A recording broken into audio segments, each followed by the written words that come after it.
Moses Wetangula, Prime Cabinet Secretary, my brother Musalia Mudavadi, Governor Lusaka na waheshimiwa wote, my colleague MPs.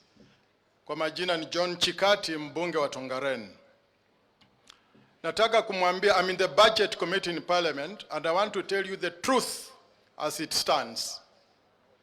Kati ya tarehe 1 na tarehe 5 mwezi wa 8 mwaka wa 2022, serikali ya Mheshimiwa Uhuru Kenyatta na Raila Odinga withdrew 5 days before the elections more than 335 billion from the treasury.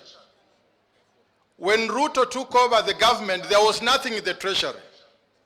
The same Raila, who is accusing the government of not performing, with his friend Uhuru, removed everything from the treasury, wakawacha hakuna kitu. Na ndio hii shida yote inatokana hapo.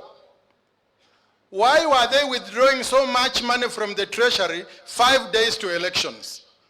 And that is the question we must ask. Na sisi kama Ford Kenya, tunaenda kukaa next week.